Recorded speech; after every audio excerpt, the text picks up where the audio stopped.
ถ้าว่าเอากันนี่แบบพัวนี่ค่าดองแพงบ่น้องประมาณเท่าไหร่น้องสิเอาประมาณเท่าไหร่กำหนดบ่ได้เนาะเรื่องค่าดองของพ่อแม่แบบพ่อแม่อีกว่าเนาะแม่น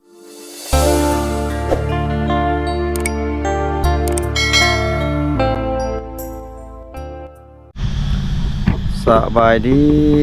ดี FC พังลาวพังไทยนะพี่น้องเนาะยินดีต้อนรับ FC เข้าสู่ช่องบ่าวผู้ไทยบรรณาแนลคือเก่าแล้วพี่น้องเนาะมื้อนี้บ่าวผู้ไทยสิมาหาไปเยี่ยมน้องกะพี่น้องเนาะเพราะว่าน้องเพิ่นบ่ว่างเลยเนาะช่วงนี้เนาะพี่น้องเพิ่นก็เวียกมันต้นแล้วพี่น้องเนาะแต่ว่าบ่าวผู้ไทยโทรหาน้องแชทหาน้องแล้วพี่น้องแต่ว่ามื้อนี้น้องเพิ่นว่าอยู่เฮือนพี่น้องเอ้ยน้องกะแล้วก็น้องเบลเพิ่นเนาะบ่ฮู้ว่าน้องเบลเพิ่นสิอยู่เฮือนหรือบ่เนาะพี่น้องแต่ว่าน้องกะแม่นบ่าวผู้ไทยได้โทรนัดน้องแล้วเนาะพี่น้องเนาะเป็นจะได้กลับไปติดตามชมน้องกันนะพี่น้องตอนนี้บ่าวผู้ไทยฮอดบ้านของน้องกะแล้วพี่น้องแต่ว่า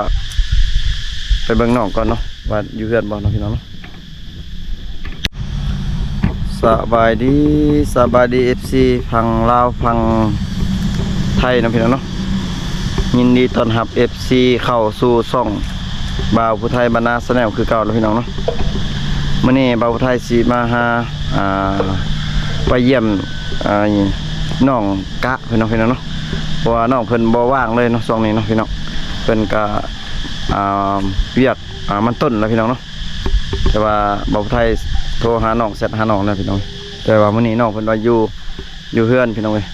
น้องกะแล้วก็น้องเบลเพิ่นเนาะบ่ฮู้ว่าน้องเบลเพิ่นสิอยู่เฮือนหรือบ่เนาะพี่น้องแต่ว่าน้องกะแม่นบ่าวผู้ไทยได้โทรนัดน้องแล้วเนาะพี่น้องเนาะเป็นจะได้กลับไปติดตามชมน้องกันนะพี่น้องตอนนี้บ่าวผู้ไทยฮอด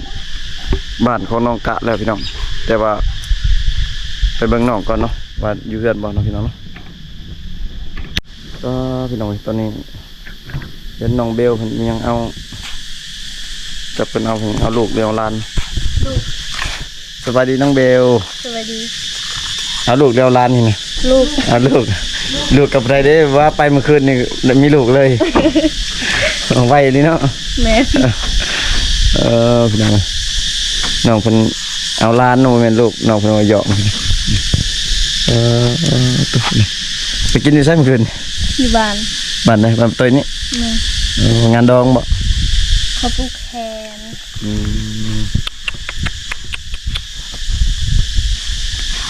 ใช่น้องกะใช่เลยมีเพื่อนโอ้นี่น้องกะมันกำลังสบายดีน้องกะสบายดีให้หน้าให้ตาไปเนาะเดินเนาะแม่นบ่แม่นโอ้ไปใช้ช่วงนี้เฮ็ดเวียกยังช่วงเฮ็ดเวียกคนมันต้นบ่แม่นจนบ่มีเวลาเลยน้องเนาะแม่นบ่าวไทยสิมาลิ้นน้ำน้องกะบ่มีเวลาเลยพี่น้องมายามกะดนเลยบ่าวไทยบ่ได้มาหาแต่น้องเบลเนาะมื้อนี้สิสัมภาษณ์น้องมื้อนี้สิถามน้องว่าเป็นจังได๋เนาะพี่น้องเนาะบ่ได้นอนอยู่ในผ้าห่มยังเขาเล่นเกมทีเล็กเลยเนาะมีผู้มาเล่นเกมพร้อมมีผู้เอาลูกพร้อมกับมีพี่น้องลูกน้อยไปเมื่อคืนเดียวก็ได้ลูกเลยพี่น้องสุดยอดเลยน้องเบลเอาลูกไว้เลยน้องเนาะน้องกะเพิ่นกำลังเอาเมียพาผมเพราะว่ามีวัยรุ่นเขาเจ้ามามานอนเล่นกลางคืนเนาะแม่นบ่น้องกะมันเล่นเกมอยู่นี่เพราะว่าอยู่นี่มันมีสัญญาณแห้งเนาะพี่น้องโอ้พาผมมาจากยาแล้วนี่จะเคยถึงนั่นเด้อพาผมมันนี่พาผมไม่รุ่นคือนะสบายดีอีกทีนึงเด้อทางสองสาวเพิ่นก็มีแต่ภูมิงามมาบัดนี้พี่น้องเว้ยหากาพอหน้าพอตาครบหน้าครบตาน้องเนาะเพราะว่าบ่าวไทยมาแต่ละเทื่อเห็นแต่น้องเบลพี่น้องเว้ยน้องกะเพิ่นคาเวียกบ่น้องแม่นแล้วบ่เวียกน้องยังแต่มื้อนี้เมาก็เลยพักเมาเมื่อคืนนี้แม่นเมางานยังฮะกินควาย โอ้กินควายแล้วจึงไปเต้นนำเขา แม่น โอ้ผู้บ่าวหลายบ่ขึ้น บ่มี บ่มีอยู่ผู้ชายแต่บ่แม่นผู้บ่าวน้องเนาะ แม่น โอ้เป็นจังไดสถานะน้องเดี๋ยวนี้ยังโสดอยู่บ่น้อง โสดคือเก่า เปล่ายังโสดเสียแต่ดนละ แม่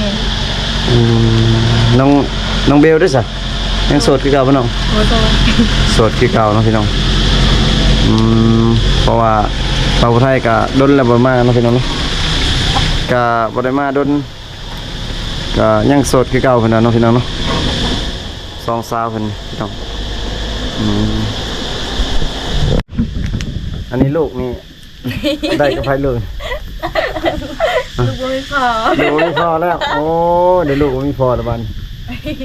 พี่น้องเอ้ยเพิ่นเอาหลานเนาะพี่น้องเนาะแม่นบ่ น้อง หลานน้องบ่น้องหรือหลาน น้อง น้องเนาะเอาน้องแบบลูกของ นาสาว ลูกของน้าสาวเนาะ แม่น เพิ่นเอาน้องพี่น้องเห็นมั้ยนี่สองสาวเพิ่นน้องสาวกะเพิ่นกับน้องสาวเบลพี่น้องน้องนานไปใช่มั้ยนี่ไปโรงเรียน เมื่อบ้าน อ่ะยังบ่มาบ่ แม่น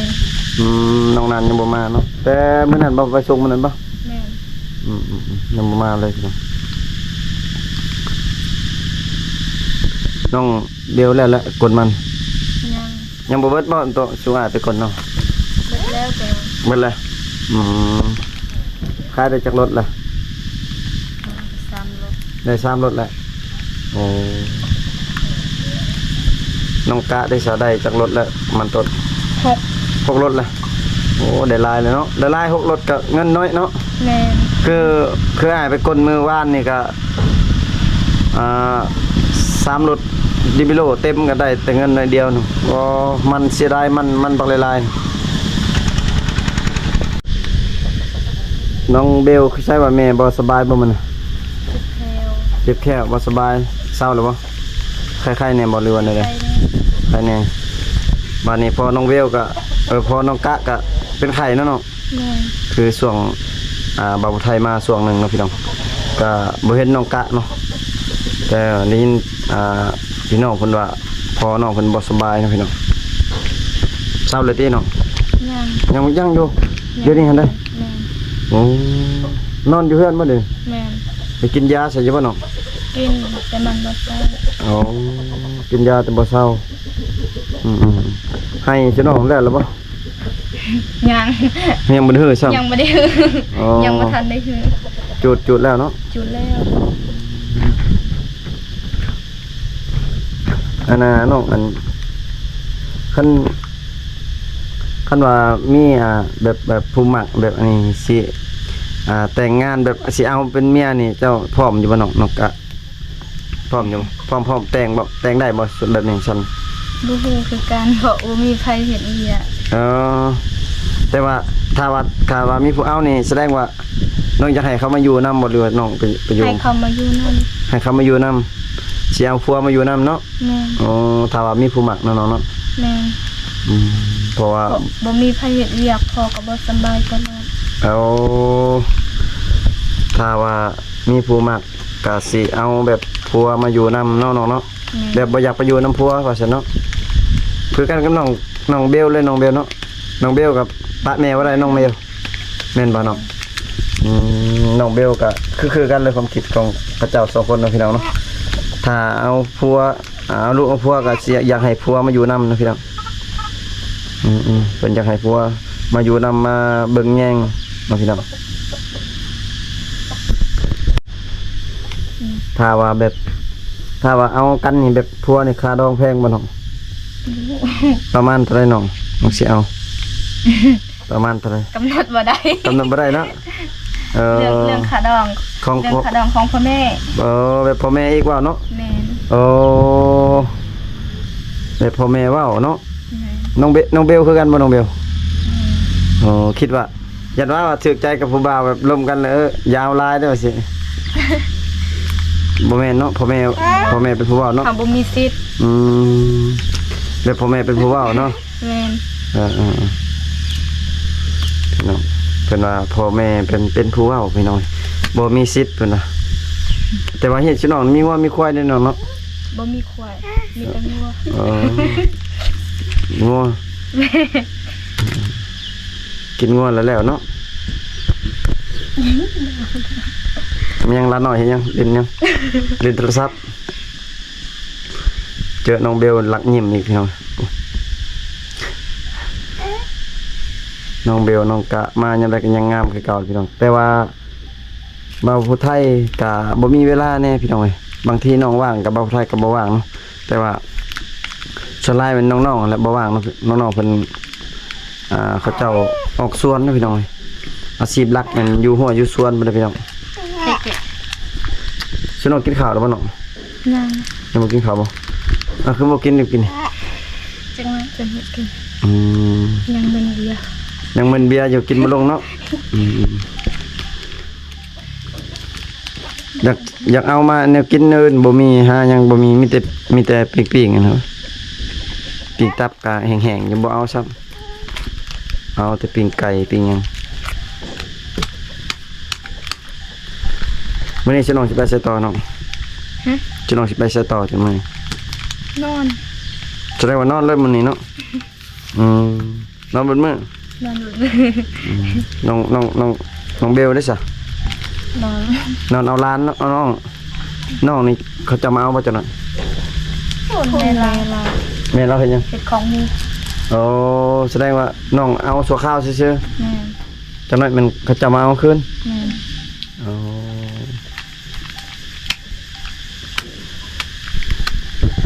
แม่น้องไปใช้น้องกะ อยู่เพื่อน อยู่ มื้อ เพื่อน เช้านี้ไปตัดกันนั่น จะบ่ได้ออกเวียกเบิดมื้อบ่มื้อนี้ บ่ มื้อหน้าอ้ายว่าสิไปสน้องไปหาอยู่สวนไปหาน้องเบลป้อเมื่อยบ่ไหวว่ะคนไทยพาคนไทยกลับมาแล้วก็ไปส่งน้องนานก็เลยบ่ได้ไปหาน้องกะน้องพี่น้องผิดนัดนะมื้อนี้บ่ได้ไปตักน้ำเด้อมื้อนี้ บ่ บ่ไปตักน้ำเนาะมื้อนี้จัดสิให้น้องๆเพิ่นพาไปไสเด้อมื้อนี้อันแย่ก็มันแดงบ่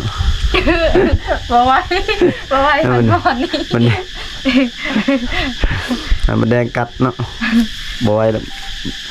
อ้ายเว้าซื่อๆดอกบอกฮ้อนๆเนี่ยโอ้บ่ไหวมีแต่คัดแบบนี้มีแต่อยากไปอาบน้ำเย็นๆพุ่นแหละนั่งอาบน้ำเย็นๆเนาะน้องเนาะ อาบแล้วนะ อาบแล้วน้ำ พากันเลยอาบน้ำ เมื่อกี้นี่ฮะอ๋ออาบไม่ใช่อาบอยู่นี่บ่ แม่ อืม มีใครจ้ะอะไร สิน้องบ่ได้สอนเหนียวบ่เนาะ ฮะ บ่ได้ไปสอนเหนียวบ่ บ่ แล้วไปสอนเหนียว ตอนก็บ่ได้เดี๋ยวนี้ อ๋อบ่ได้คิดว่าไปสอนเหนียวสอนเหนียวก็บ่ได้เนาะอยู่เซก็ได้ แม่ โอ้โอ้จักเพิ่นมาแต่ไสนะอันนี้เป็นพ่อน้องนานนะพ่อน้องนานผู้ที่ทีมงานบอกไปส่งนั่นแหละพี่น้องมาแต่ไสนี่ มาแต่ผมไปส่ง ส่งลูก บ่แม่นไปส่งอันนี้กระดอกอยู่ปุ๊บมาตะเท โอ้ยังน้องนานยังบ่มาบ่ ตอนแรกเรามา เอา ตอนแรกมาส่งเดี๋ยว เฮ้ยได้น้ำนะน้ำอยู่กับตากินไหม นี่นะ กินไหม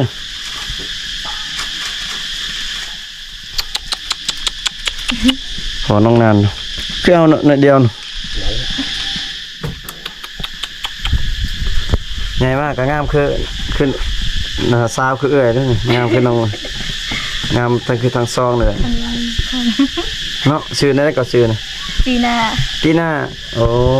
น้องจีน่า จีน่าโอ้จีน่าน้องสาวจีน่าครับเลี้ยวแล้วน้องสาวจีน่างามคือสองสานเลยเนาะงามคือบ่สองสาวนี่บ่แม่นคิดอยากมีลูกหรือบ่ฮะคิดบ่คิดมันเลยมันเรียกคิดเลย น้องเบลคิดจะมีลูกแล้วเนาะคิดจะมีมีผัวอะไรเพิ่นเนาะแต่ว่าน้องกะเพิ่นยังบ่จะคิดจะมีลูกแต่คิดยังมีผัวซื่อๆยังบ่จะมีลูกเนาะเลิกบ่กลับเมื่อคืนเลิกบ่กลับคืน ลมมันจักมุก11โมงกินไปเช้าค่อย กินแต่เช้ากินแต่เช้าฮอด11 โมงกลางคืนโอ้ ค่อย9โมง เจ้าก็งงคือกลับไวซะเจ้า บ่ไหว บ่ไหว เมาก่อนหมู่ เมาก่อนนอนกินเบียร์เลยเนาะมีเหล้าเลยติ บ่มีเรามีแต่กินกลางเย็นตอนเช้าขาควายค่ะ อืมมื้ออื่นสิน้องก็ออกสวนอีกติ แม่ กิโลเท่าไหร่น้องมัน โล705 โอ้705พี่น้องมื้อนี้มาครบหน้าครบตาพี่น้อง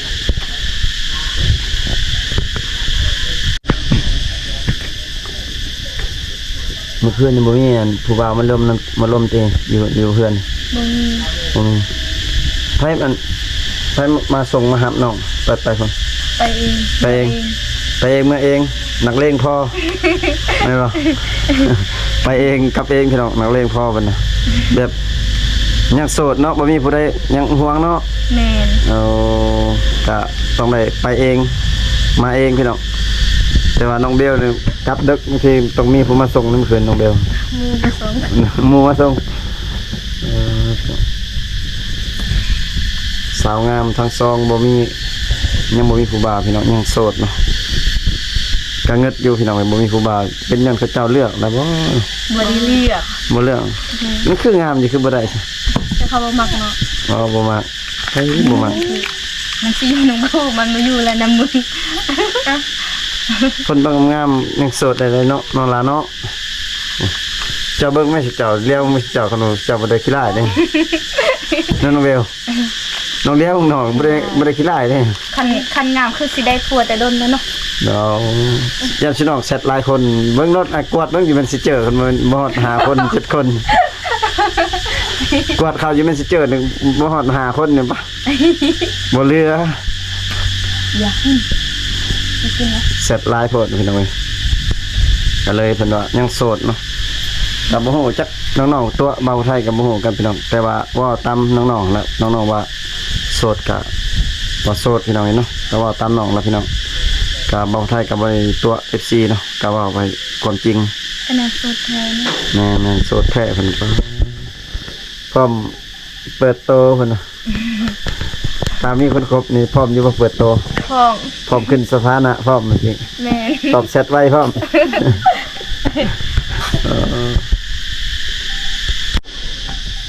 อันแสดงว่าพี่น้องนี่บ่ได้ตอนแรกมื้อนี้บ่ได้ไปไสมันบ่ แม่น นอนพักผ่อนแม่นเนาะ